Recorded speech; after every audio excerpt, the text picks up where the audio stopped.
అందరికీ నమస్కారం.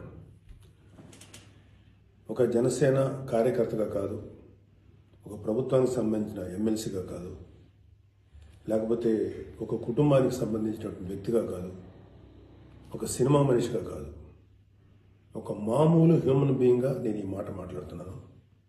దీంట్లో ఎవరికైనా సరే వివాదాస్పదం చేయాలనుకుంటే అది మీ వ్యక్తిగత ఇష్టం. కానీ ఒక విషయం మాత్రం మీతో స్పష్టంగా చెప్పాలనుకుంటుంది ఏంటంటే, ఈ మధ్యకాలంలో ఆడపిల్లల వస్త్రధారణ మీద చాలామంది కామెంట్స్ చేస్తున్నారు. ఓపెన్గా మాట్లాడాలంటే ఈ మధ్యకాలంలో శివాజీ మాట్లాడాడు. Shivaji is not my target. ఒకవేళ ఎవరన్నా సరే శివాజీ నా టార్గెట్ అనుకుంటే అది మీ ఇష్టం. కానీ ఒక టైప్ ఆఫ్ మన సమాజంలో ఒక రకమైన రుగ్మత వెళ్తుంది. అదేంటంటే moral policing. It's called moral policing.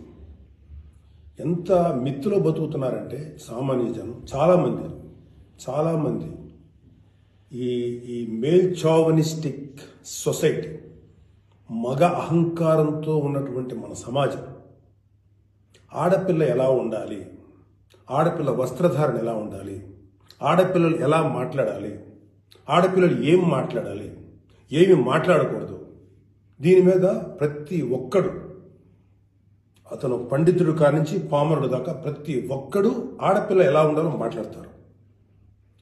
First point, దీన్ని మోరల్ పోలీసింగ్ అంటారు. ఇది ఎగెనెస్ట్ కాన్స్టిట్యూషన్. ఒక ఆడపిల్ల ఇలాంటి వస్త్రధారణ చేసుకోకూడదు, ఒక ఆడపిల్ల ఇలాంటి వస్త్రధారణ చేసుకోవాలి అని చెప్పడానికి మీకేం హక్కు ఉంది? ఏ రైట్ ఉంది మీకు? అంటే మగవాడు కాబట్టి ఎవరి గురించి అని ఏదైనా స్వేచ్ఛగా మాట్లాడతారా? దురదృష్టం ఏంటంటే ఇలా మాట్లాడే మగవాళ్ళకు కూడా ఆడవాళ్ళ నుంచి ఒక రకమైన మద్దతు లభిస్తుంది. మనస్ఫూర్తిగా చెప్తున్నాను, ఖచ్చితంగా వాళ్ళ మనసు నుంచి వచ్చింది కాదు.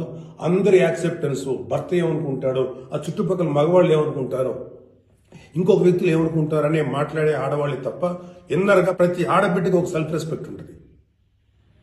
ఎలాగో ఒక ఆడపిల్ల డ్రెస్ ఇలా ఉండాలని మనం అడుగుతాం, ఎలాగో ఒక ఆడపిల్ల ఈ డ్రెస్ వేసుకోవాలని చెప్తాం. ప్రపంచంలో ఫ్యాషన్ అనేక రకాలుగా మారుతుంటుంది. అది ఎలాగైనా ఉండొచ్చు.